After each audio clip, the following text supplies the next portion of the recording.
Good evening. I'm Joe Webb. I am this week's host of Public Affairs Public Access. I want to welcome you all to the continuation of Blueprint Houston's series on the Next Million. I'm the immediate past chair of Blueprint Houston, and with us tonight are the Honorable Chris Brown, who is Controller of the City of Houston, and Margaret Wallace Brown, who is Deputy Director of Planning and Development for the city, and Jim Hill, who is Vice Chair of Blueprint Houston. And if you were with us on our initial session, you saw that we talked about several factors that impact and how we are going to can accommodate the next million people in this city, and how planning our shared future really is something that's important to each of us and the health of our city. And we also discussed how that planning needs to, at a minimum, look at 5 kind of critical areas. Tonight is the first of 6 in the series where we'll be talking about those individually. Quickly, they are growth responsibility. This comes straight out of Plan Houston, if you're familiar with it, and it's about growth and development. The second one is connecting people and places. That's about mobility and accessibility, and that's next month. We will be here every second Thursday to do this, then neighborhoods, then housing, and then infrastructure.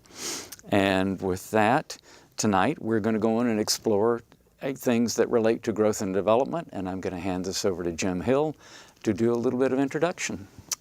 Thank you, Joe, and welcome Chris and Margaret. We're delighted you could join us this evening. What I'm going to do for about the next 10 minutes or so is present a brief slideshow that introduces a couple of topics that we will sort of use to kind of kick off the discussion. So the tonight's program, as Joe mentioned, is growth and development, planning for growth in the city of Houston. Next slide, please. So if we look at the projections, whether it's HGAC, Census Bureau, we are expecting between now and 2045 to see some fairly substantial growth in the city of Houston, and actually in the region. So currently the city of Houston's at about 2.2 million. We expect to see another million people just within the existing city limits. So that's the next million that Joe alluded to a little earlier. But the metropolitan area will grow by 4 million people within that same time frame. And Harris County, including Houston, will grow by about 2 million. So that's a huge amount of growth. The region going from about 6 million to about 10 million, well over 50% growth. And so Houston capturing about 25% of that growth. Next, please. There are some reasons why we might question whether we can really put 1 million people in the city of Houston. The yellow here in the image represents the current city limits, which are more or less fixed. Annexation, which was our traditional means of growing, is kind of next to impossible anymore because it requires public referendum of the annexees, I guess. So land area is more or less fixed. Next, please. We have, of course, some of you may remember the flood we had last year with Harvey.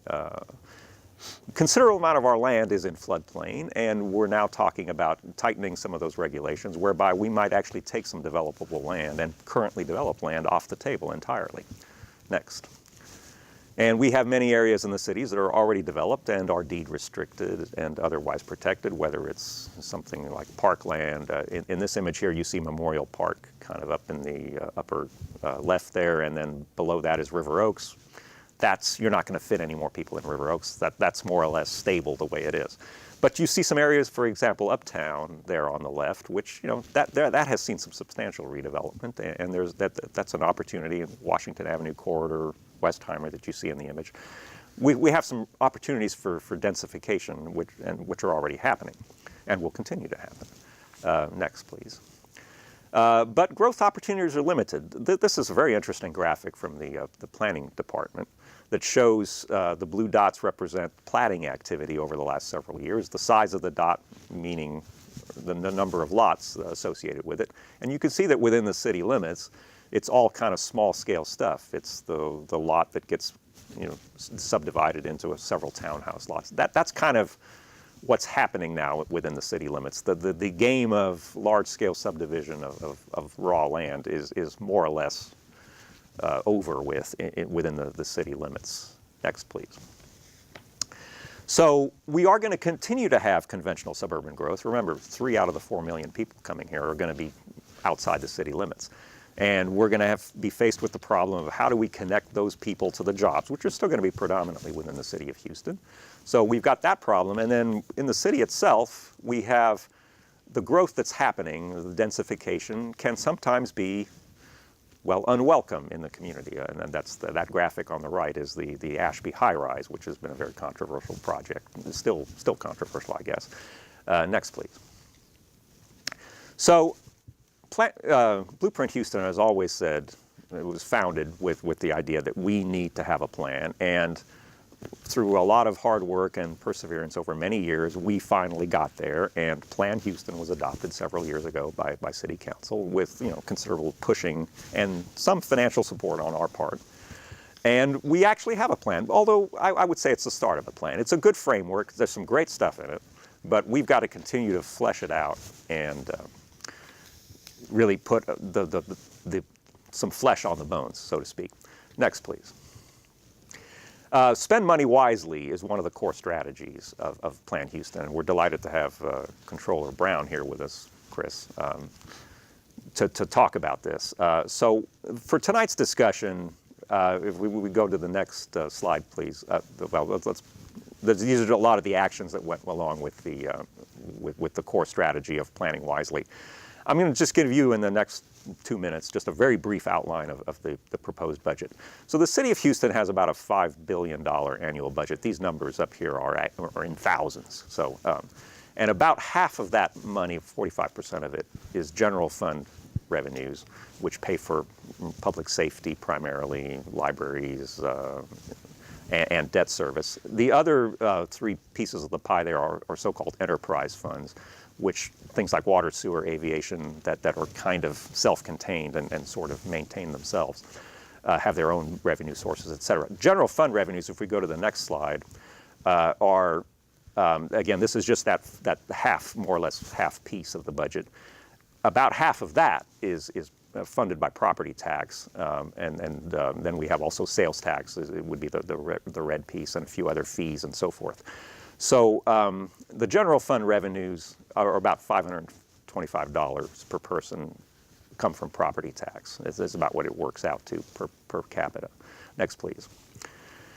Now, you've probably been hearing a lot of, if you follow the news, that a lot of hand-wringing about some of the financial headwinds that we face, and this is actually from several years ago. The prior controller put this in his report. Various assumptions, I won't get into the details, but whether the assumptions are optimistic or pessimistic, the trend lines in the long run are always where we essentially keep adding to our long-term debt burden. So none of those is a particularly great scenario, but I think Chris has already done some great work, and the mayor primarily, in trying to better that outlook. Next, please. So I want to kind of open up the discussion with a series of questions, and we can just, we don't really need to dwell on this slide. Let's just wrap up and just that our last slide, and then we can just go to the discussion. Again, just to remind us that our mission as Blueprint Houston is to promote the evolution and implementation of Plan Houston. So, and what we're really talking about here today is planning the city's future. But since we have a representative of planning and a representative of sort of the financial end of the spectrum here, I want to kind of open up the discussion with the relationship between growth and finance, and just the general question of, is it possible, can we grow ourselves out of this financial problem? Well, let me just kind of throw that out for whoever, maybe Chris, if you want to start with that. Well, I think absolutely growth is a good thing. It helps us, as you showed before the slides, property tax. About half of the revenues that we get come from property tax. So any development that we're putting into the city, we're increasing that tax base. So that's a great thing. The challenges, I think, as you mentioned previously, is how do we manage that growth? And are there costs associated with adding more rooftops, with adding more businesses? And the answer is absolutely yes. The cost of service delivery increases. And a city that has 640 square miles, if you look at other comparable cities, we have a higher cost of service delivery because, quite frankly, police officers have to drive farther, firefighters have to drive farther. There's more area to cover. So when you start putting more rooftops, yes, we get more money, but we also get more costs. So as the controller, and I would say from my perspective, is you have to be able to have that growth as a one-to-one. So if you're increasing expenditures because of increase in cost of service delivery, well, you need to have a corresponding increase in growth in your property tax revenues. So that's an ongoing challenge because we're so big. It's something we have to continue to work on. It's something, as the controller, I'm working on, trying to make sure that we use our money most efficiently. But we need to also, as Plan Houston pointedly states, we need to be using those dollars wisely, and we need to plan how we're going to grow. So, just to follow up on that, since our land area is more or less fixed, the growth is going to be already where there are people, but it's primarily, I guess, first of all, it's residential, and typically residential doesn't pay for itself in terms of cost of, what you get back in property tax doesn't really pay for the cost of service. What you really need is commercial, and you need, retail. So, how do we balance that? Should we be looking at denser growth? I mean, we have no choice but denser growth, I suppose. But yeah, well, I think denser growth. I mean, I'm a real estate broker. I know just enough to be dangerous, but rooftops for commercial rooftops drive that commercial development. And I think we see that in areas across the city. We talk about places that have food deserts, and quite frankly, they maybe don't have enough rooftops with enough average income to drive that commercial development. People say, why on earth can't we get a grocery store in our neighborhood? And it's an unfortunate fact that they just don't have enough rooftops with the right demographics that those developers and commercial businesses are ready to go into. And we're working at trying to fix that, but I think it's going to be a combination of both. It's going to be more residential, and it's going to also be more commercial. The challenge, again, is what is that going to look like? And for the city, not only the service delivery, a big piece of this is infrastructure. We've already have a system that's taxed quite heavily. If you talk about adding 1 million residents in the next, by 2045, I mean, we're talking about a lot more rooftops and a lot more commercial businesses. What stress is that going to put on the infrastructure? And we already know that we have financial challenges as far as deferred maintenance and deferred investment on that infrastructure. So how do we match in the future the growth with the expenditures that we have to do now and into the future on our infrastructure? And I think that's a tough question, but I think Plan Houston can help answer that question. One of the things, and we've been talking a lot in our office, is trying to get to a structurally balanced budget. Now, why does that matter, and what is that? Well, a structurally balanced budget is essentially a budget that matches all the current revenue to current expenses, and that looks at all of the unfunded liabilities. So in any budget year, let's say, for instance, for deferred maintenance, we would actually itemize and be able to allocate a portion of that deferred maintenance into the current budget. So we're not deferring that into the future. Because what's going to happen, in my opinion, and I'm trying to look now into the future, is if you keep accruing deferred maintenance on, say, your infrastructure, and then you have to go and add and build additional infrastructure to accommodate more rooftops and commercial businesses, you're never going to get over the hill, so to speak, because you're always going to be caught in this vicious cycle of having to fix the stuff that's already maintained. It's like a house that you don't maintain, and then you say, well, we want to add a wing to our house. Well, you got to fix the house that you're in first before you start adding on or building. So, I think that's the challenge, the structurally balanced budget. It's a lofty goal financially. We took a big step, I think, with the pension reform, because that was probably the largest unfunded liability that we were deferring. Kudos to Mayor Turner and council members and myself. I was an integral part of that. But we also need to look at all these other things that we can start addressing now so that we can be in a perfect position, say in 2035, to start addressing some of that growth from 2035 to 2045. Okay. But interesting question, and I think interesting looking at this from a financial perspective. So, Margaret, what can the planning department do to help Chris get the kind of growth he's looking for? So I think the city very much has a role to play in incentivizing the growth we want to see. We very much, you talk about the fact that there are not large swaths of land to redevelop, and that's probably true. But incremental development in Houston can be transformational for our town. We do have lots of places that we can infill, and lots of ways that we can do that. I think there's a lot of growth potential, particularly on the rail lines. Let's encourage growth along the light rail line in activity centers, so that what that does is that doesn't tax the infrastructure as much. You're not putting necessarily more cars on the street because you're putting somebody in a rail facility that's already been built. You're maybe bicycle facilities and so forth. So where and how we incentivize growth, either through infrastructure improvements or through regulation or variances or things like that, can really be transformational on how we fill in and make our density greater and more, brings more rooftops, brings more industry, brings more commercial.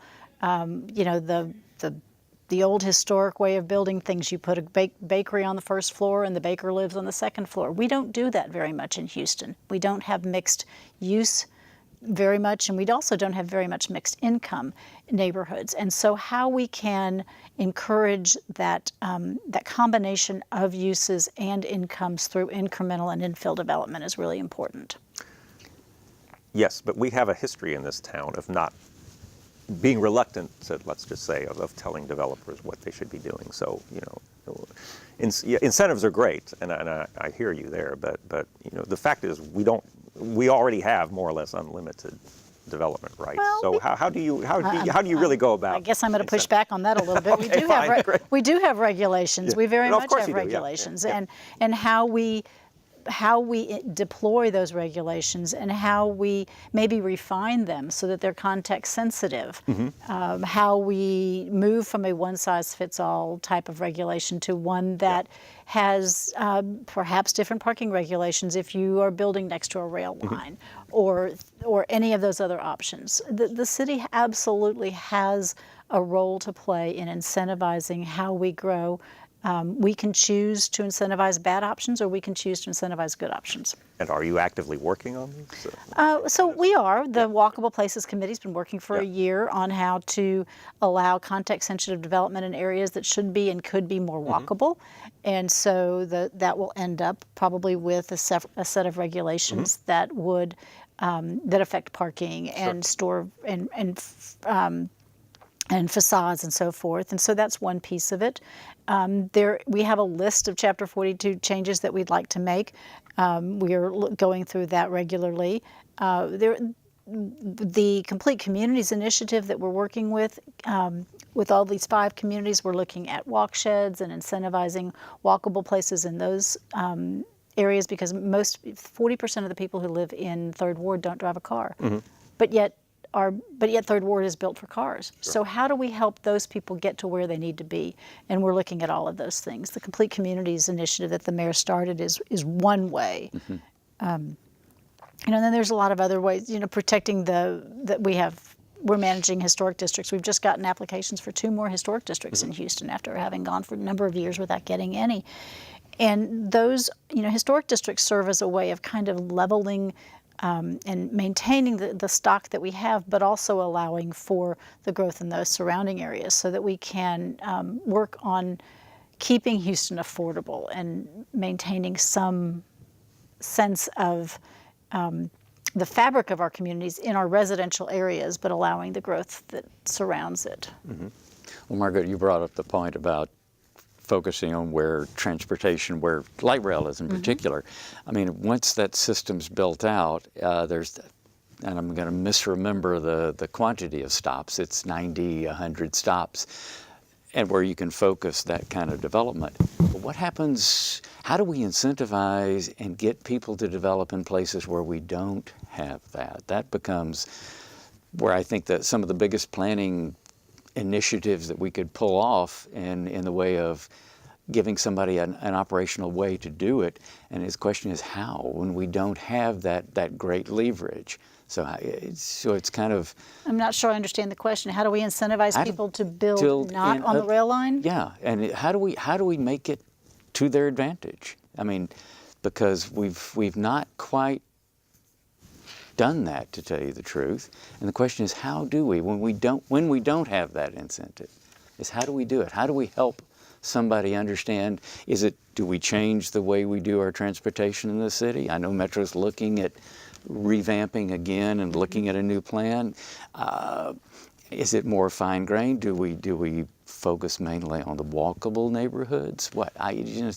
It's a question of, when we don't have that lever, how do we help somebody? How do we incentivize somebody moving into a neighborhood that doesn't have that advantage? So that, to me, is something that's needs to be thought out as a policy on how we do that. And so I'm still not sure I'm totally understanding your question, but I think that what we think in the planning department is that we need to very much encourage growth that can be multimodal, that can take access totally to agree. multimodal. Yeah, totally agree. And that's really where our focus is primarily. I think Houston, as you've said, Houston is building out nicely inside the city of Houston, and I don't know that there are big swaths of land that we need that are not developing that we need to encourage. Yeah, but I think what Joe is getting at is that the growth is going to happen where there are these opportunities, and that doesn't necessarily mean it's right next to a rail line. It's where a developer can assemble 10 acres or whatever the heck it takes, and that could be somewhere where there really is, well, the Ashby high rise that happens on a 2-lane road, and one of the things that the strategies for trying to mitigate it was, well, we can't put this kind of a project on a 2-lane road. The traffic impact is too much, and then But that was really kind of the only tool we had. That was the only tool we have. But and that will probably remain the only tool we have for a number of years. But if you look at how the city's developing, we are getting kind of these random sort of pops of activity, and not always welcome in the neighborhood. But we don't seem, to some degree, we can get it aggregated in the places where it makes sense. Midtown is finally starting to sort of fill in. I mean, I always thought that Metro put the rail line in exactly the right place there, because it connected to great employment centers and a major entertainment venue, and with, at the time, hardly anything in between. And you would have thought that was a perfect opportunity for infill. It took a long time for it to get traction. It finally has, but... I was just going to add to Joe's question about how do we get people to incentivize areas that maybe aren't in the urban core, along rail lines and things like that. And I think we have economic development tools like tax increment reinvestment zones, Chapter 380 agreements, and in a city that has no zoning, which a lot of people are critical of, does offer a lot of opportunity to increase density, but there are things the city can do through these economic development tools, I think, to be able to, direct how the city gets built, to a lesser degree that other cities that have zoning, but that's a tool I think they can use. I also wanted to go back to the transit discussion, because, one of the things that a lot of people have been talking about was trying to do a transit-oriented development ordinance. That's a challenge that it seems, and I don't know from Margaret's perspective, the transit-oriented development ordinance, and specifically looking at relaxing parking requirements in and around the light rail. One of the things I think, again, going back to this issue of using financial tools to help incentivize development, I think what you can do is relax the parking requirements, for example, in and around the pedestrian shed for the light rail. By doing that, you are going to incentivize developers because they can put higher density. It encourages things like mixed use. It encourages walkability. It discourages people from having cars, quite frankly, because there's not going to be as much parking space in these developments. That's a win-win for the city. That's a way that we can use planning, and then you couple that with other financial incentives that are available through the city, and you can use financial tools to help build the fabric of the city. So, yeah, that I think is one of our greatest disappointments, is how the transit-oriented development rules that we set years ago have not really played out as we expected them to do. And I think we do need to go back and look at them. And is it something that I think there is a tipping point, and we need to be aware of when you want to incentivize versus when you want to regulate. There are really 3 ways to kind of encourage growth. It's either the building of infrastructure, or carrots, or sticks. And I think Houston needs to come to grips with sometimes we are going to need sticks as opposed to carrots. But part of the challenge is you have to, I think, have the development community at the table, because if you create any kind of regulations or guidelines or whatever, and it's not something that the market wants per se, it's not going to happen. And I see that with these TERSs, and I look at, what's the difference between a Midtown TERS versus a Fifth Ward TERS versus Hardy Yards TERS, or a lot of it is just because it doesn't align with what the market wants at the time. So I think one of the reasons the Walkable Places Committee and some of the other committees that we've done in the past are so successful is that we do have the developers at the table. We have a really good group of a variety of perspectives sitting around, and they are analyzing. They each bring their own understanding and their own experiences and their knowledge base that the planners don't have. I don't know how to put together a development plan. I don't know market analysis, but I do know who I can call to find that out, and that's the benefit and that's the strength of what we do.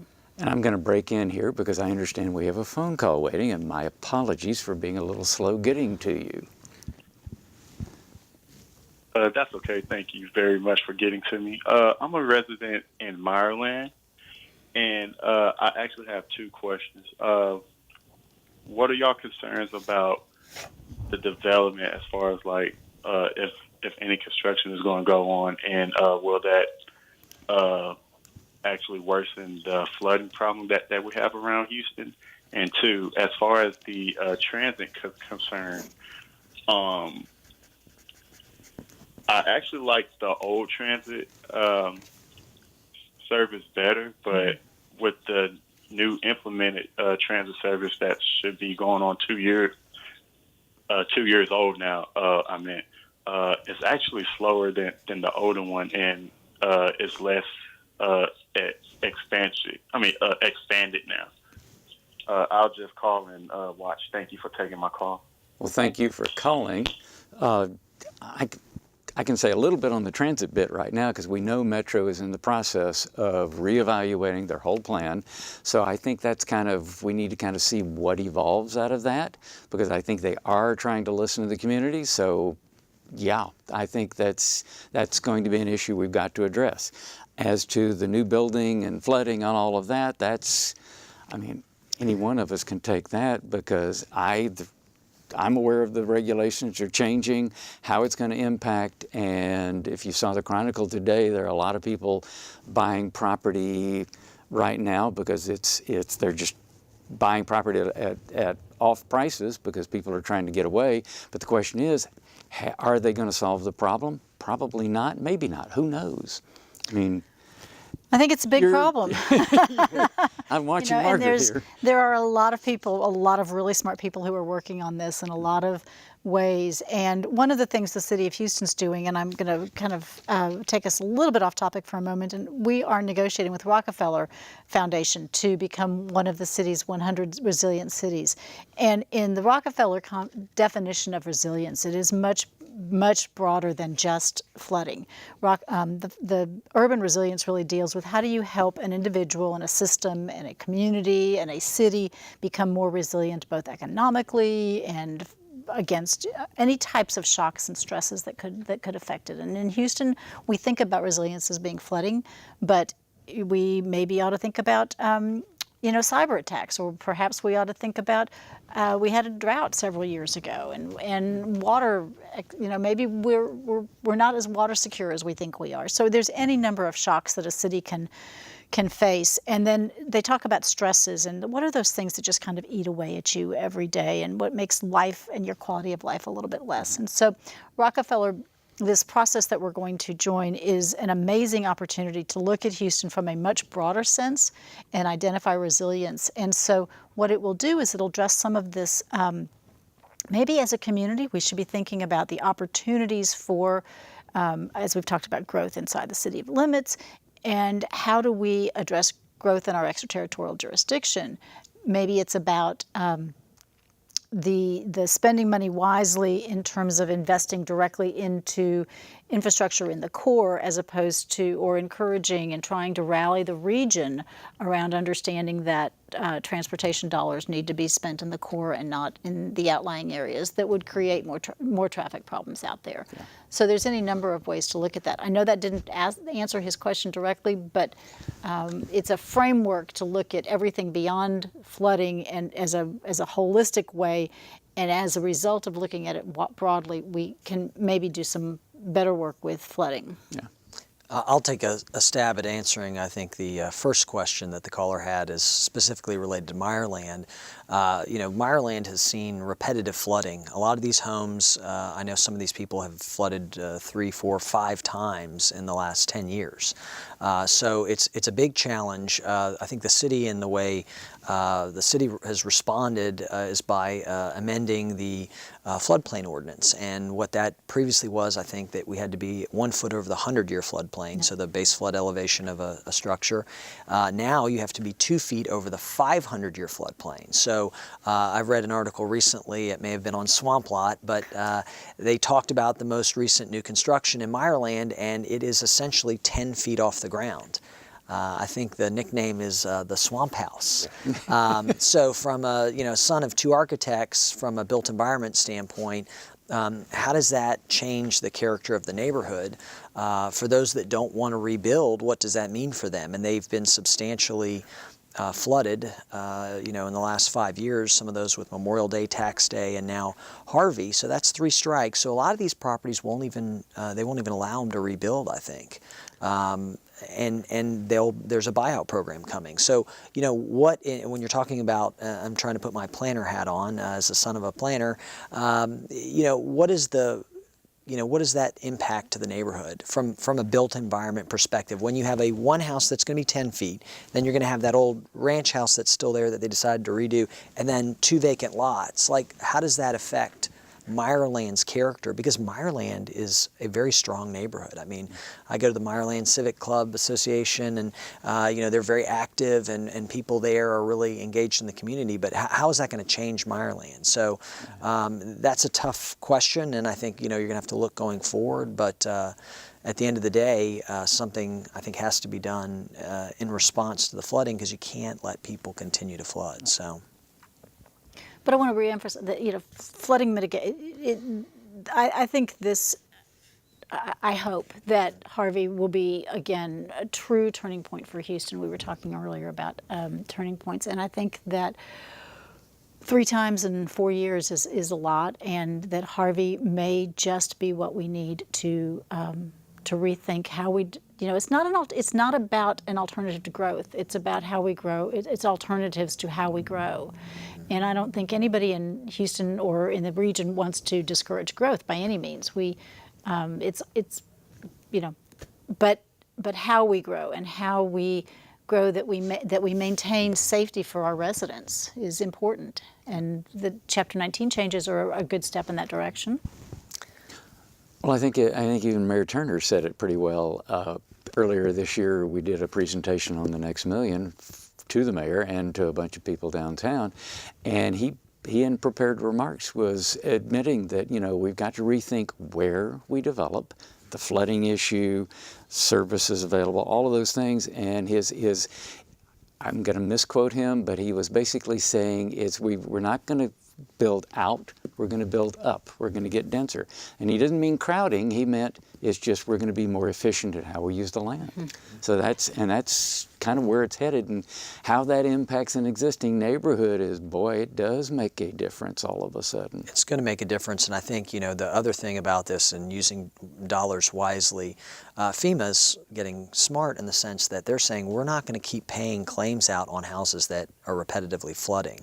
And I know that what was communicated to the city was the city has to do something proactively to address this. There's a challenge from a financial standpoint of having money to do large-scale detention or increased drainage to the scale that we would need to avoid what happened in Harvey. But I think the changes to Chapter 19 were in direct response to a public-private solution that can help mitigate some of this with with basically standards, building standards, changing those. So we are elevating the people and also the assets up out of harm's way, in a sense, so that we don't have these repetitive flooding incidences. But So at what point do you make the decision? Let's say it's Meyerland, for example. Okay, do we let you build 10 feet off the ground, or do we say, listen, this is just too risky, we can't allow any development to happen in this general area, and where you do actually begin to buy everybody out? Because let's say, and this happened to some degree in my neighborhood, the old bungalows, there are very few of them left, and all of the new construction is 5 feet up off the ground. So that neighborhood, it kind of evolved. Will Meyerland do that? I don't know.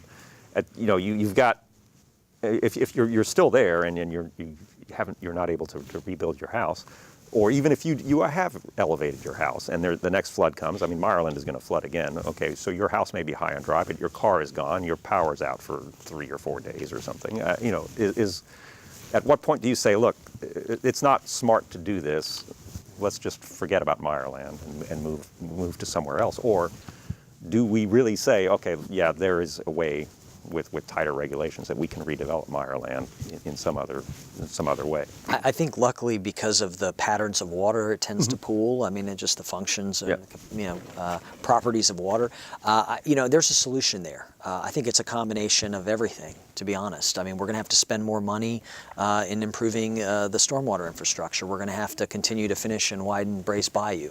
I think also there are opportunities with planning to have a solution in the sense of if you had a street, let's just say on a block, houses that back up to it, to each other, if 90% of those on a city block flooded, maybe it's smart to buy all that out, turn it into a park. You basically build a detention and you actually beautify the neighborhood by doing that, because you're adding essentially an amenity.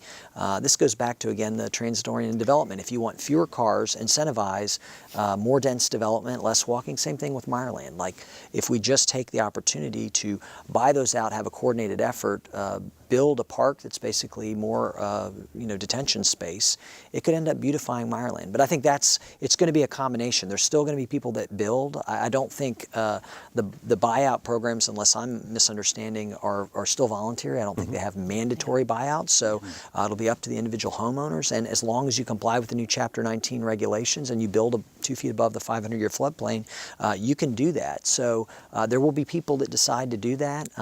We're in the same neighborhood, Jim. We got still a lot of ranch houses, a lot fewer now. Yeah. It was looking kind of weird there for a while. Now it's just looking like all these new builds that are elevated. That's probably what Meyerland's going to look like. But if hopefully in the future it looks like that with some nice parks around there, it could end up being a win-win. But this is where I think the city can play a role and work with the federal government and state government and the Harris County Flood Control District to really help guide that, so that we don't just get some kind of haphazard where you've got 5 or 6 swamp houses and then you've got a bunch of houses that continue to flood and then a bunch of just vacant lots. Because I think that from a neighborhood character, when you have, you don't want like the way Detroit was post-bankruptcy, where you had, a bunch of weeded tall lots and, just it's not good for the neighborhood. Yeah. So. Yeah, I think it takes a lot of community engagement if you're going to start talking about mandatory buyouts. I think that it really is, it's a really difficult decision. We've got, we have a responsibility to the neighborhood from both perspectives. And there are, there are people who have lived in their neighborhood for 50 years and have flooded multiple times before the past 3 or 4 years. And how does I think it's a bigger question that we need to be thinking about, is how does a public entity go in and really break up that neighborhood, and what happens to the diaspora from that? And I'm thinking about a number of neighborhoods, primarily,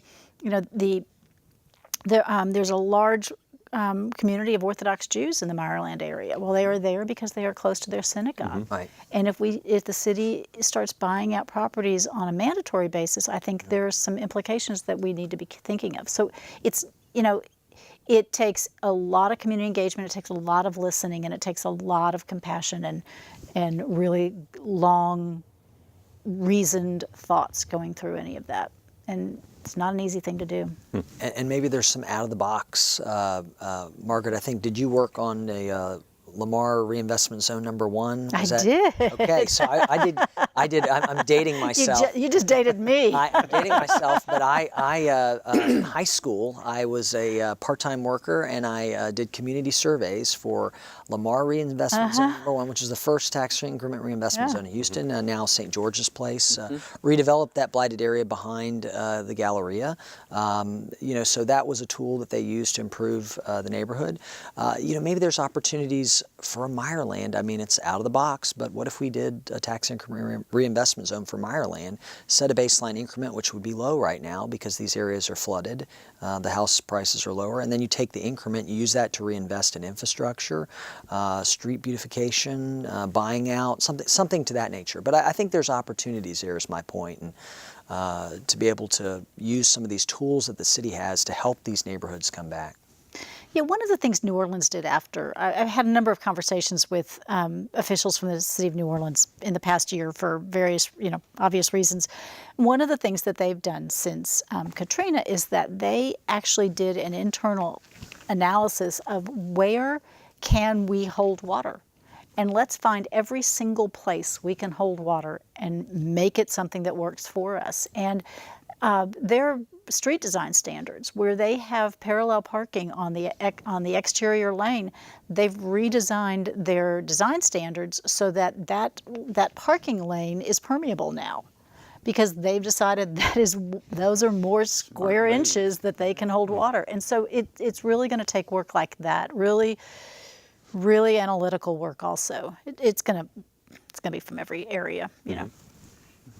Well, that's back to, and what you're talking about, pulling stuff out of the toolbox, that's back to why we're doing this whole discussion, is fleshing out the framework of Plan Houston so that you as an elected official and you as a planner for the city of Houston have a tool that we actually can address these problems.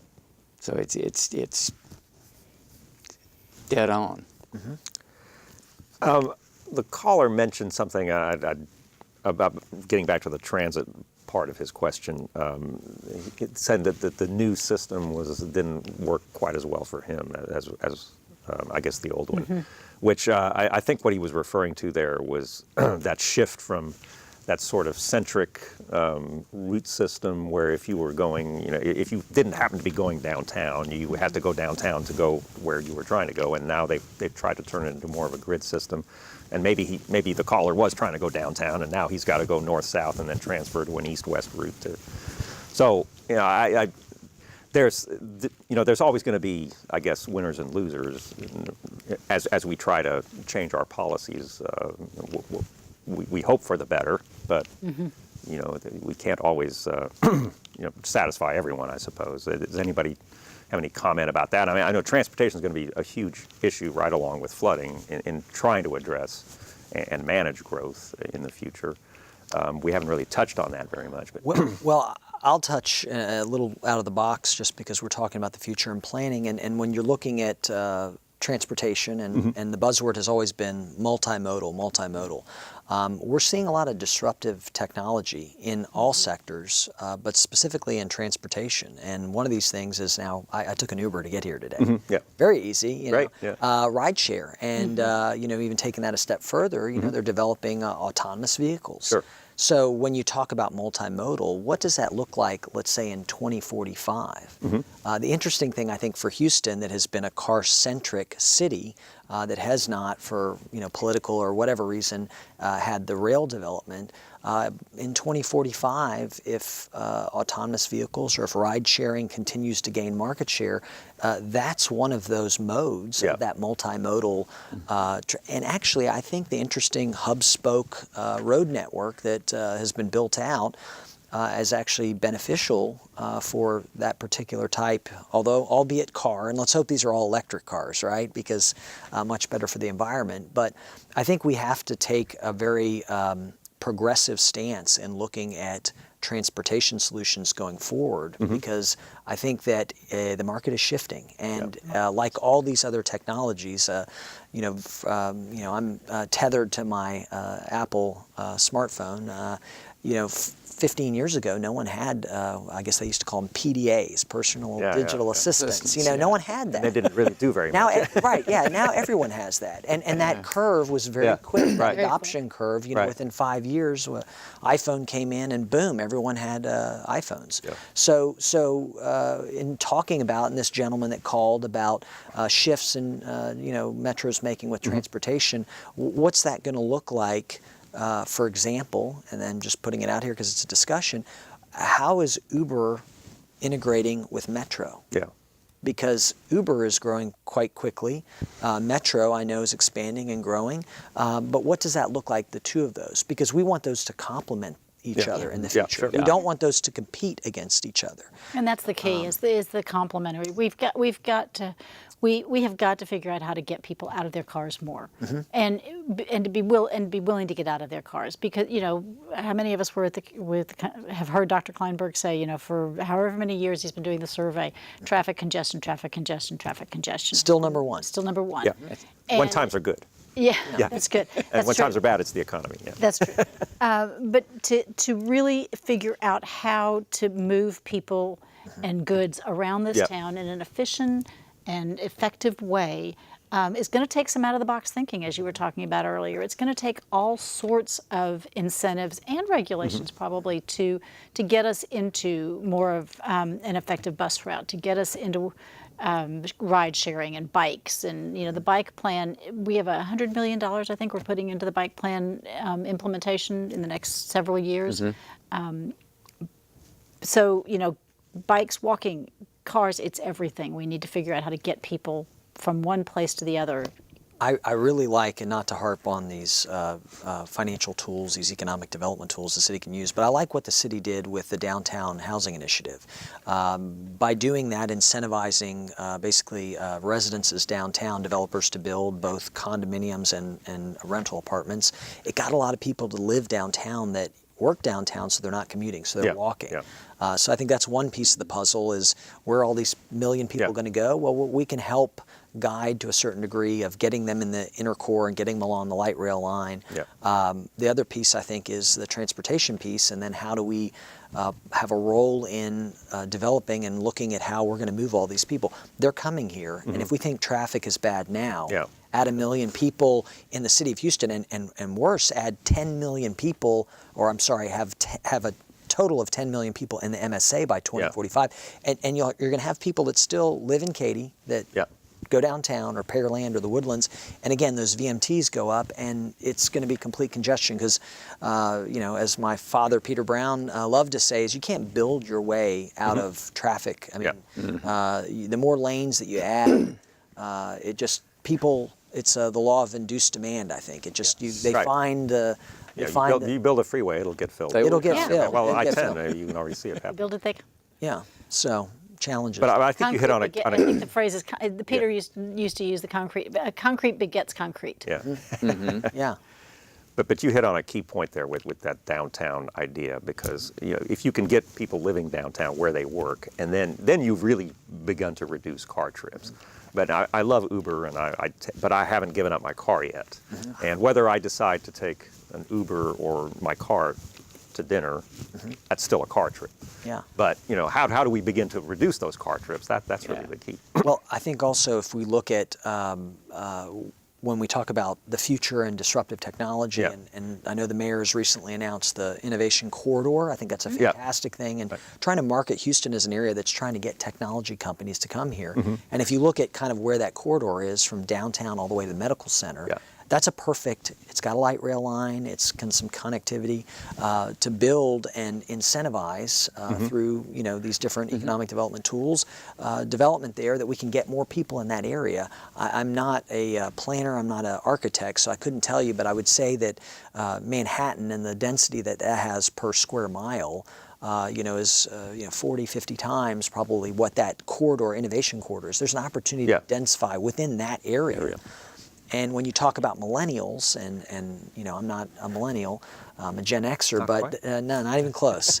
But the interesting thing is that they want to walk, and they want to be able to have that quality of life. So Houston's got to continue to work to plan and build these type of areas that we can have these million people come, but build an area that they want to come to.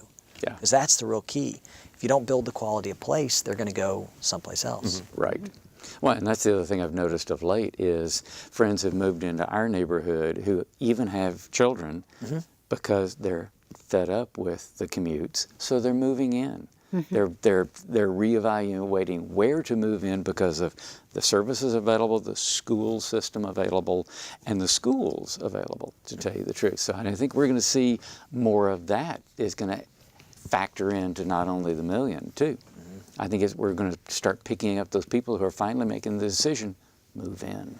We didn't touch on that, but again, and because Blueprint Houston, and I'm just my father, I keep hearing him in my head saying, you can't have a great city without great neighborhoods. You can't have great neighborhoods without great schools. So I know the mayor's also working with HISD and some corporate partners to try and address the issues at HISD. But I think if we're talking about putting people inside the city limits, we've got to have good schools in these neighborhoods because people are not going to want to live in an area that doesn't have a good school. That's right. And Well, and as Kleinberg continually emphasizes, we cannot rely on we don't have jobs anymore that just simply require a high school education. You've got to be educated for the knowledge, techno-nano economy.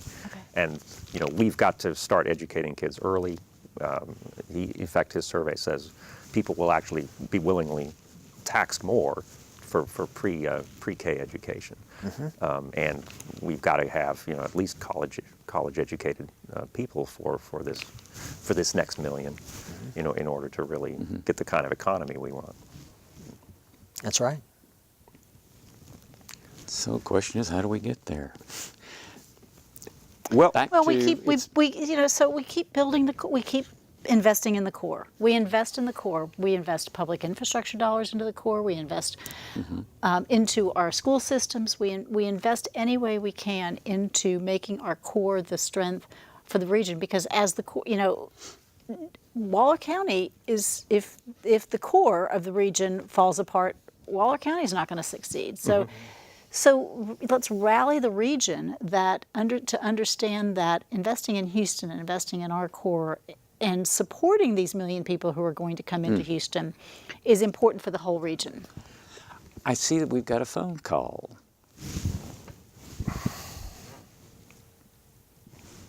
I'm hoping. I think we've got a phone call. It's gone. Sorry. Oh, it's gone. Sorry. Well, interesting that you brought up Waller County and investing in the core. And if we continue doing what we're doing, Waller County is sort of next in line in terms of the sprawl is quickly approaching that direction.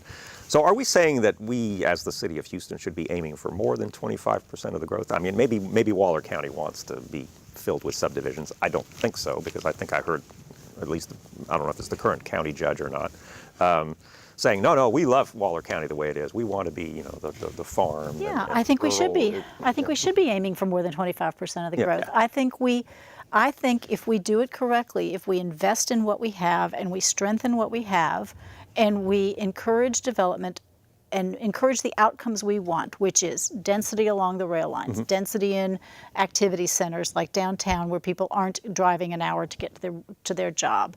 If we invest in the schools that we have, then we have a great possibility of getting more than the 25%, and we can accommodate that. Yeah. Once more, I'm going to interrupt us again because apparently we do have another phone call.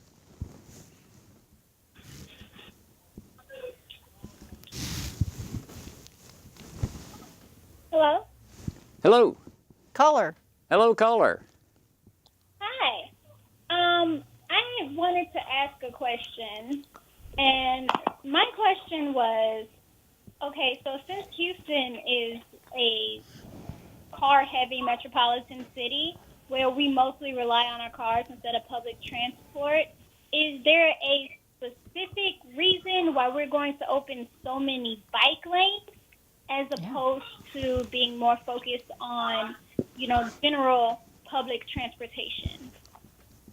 I think Margaret. Yeah, there is, because there are a lot of people who would ride their bike to work instead of getting in a car and driving to work, if they had a safe and comfortable way to do that. There are, I wish I knew the statistic, but there are, it's a large percentage of the Houston population that, if provided safe and comfortable routes, would indeed use their bicycles for their daily transit instead of cars. And that benefits all of us. That gives your car more room on the road. And it's what Jim said earlier, is it's about being multimodal. It gives all of us the opportunity to take whatever means we need or are comfortable with to get where we need to go, be it the store, the office, church, you name it. Mm-hmm. I think from the controller's perspective too, someone who's a fiscal watchdog, you talked earlier about the $100 million going to the bike plan. If you talk about rail, for example, I mean, their cost of 1 mile of rail is in excess of $100 million in some areas on the light rail line that we've developed. So if you think about from a return on investment, if you were to spend $100 million on the bike lanes and get, whatever it is, 400 or 500 miles of bike lanes, you would maybe have, from a return on investment now, a lot more people utilizing that investment. Mm-hmm. So. And Also, it's a cleaner transportation route. It's goes cleaner. back to the VOCs. So it really does benefit all of us to provide a multimodal way of people to get around our town. I also have to mention Tokyo, Japan. Mm-hmm. I mean, if y'all have been to Tokyo, I've had the privilege of being able to go there. There's double-digit percentage of people that utilize biking as their primary mode of transportation. And interestingly, that is a city of 20-plus million, but very, other than the downtown central business, all of the height is regulated. I don't think most of the buildings. So I think about Houston in, 50 years, maybe even longer, 70 years, it could look like Tokyo, and people will say, my God, thank God we did those bike lanes, because for free, essentially, we can bike to where we want to go, and it's faster than taking a car. Well, I'm going to have to start wrapping us up here. We've got about 30 seconds left, and once again, thank you, Chris, for joining us, and Margaret. Thank you. I think we've had a good evening. Jim, I think we've We were just getting started. I know, we're getting rolling, to tell you the truth. Yeah. Do join us in about a month, the second Thursday, because our next conversation is going to be about mobility, accessibility, better known as transportation. And again, from Blueprint Houston, thank you all for joining us today. And again, once again, thank each of you for being a part of this. And do come back to Public Affairs and Public Access. We have really enjoyed it, and we enjoyed it very much tonight. Thank you much. Thank you. Thank you. Thanks.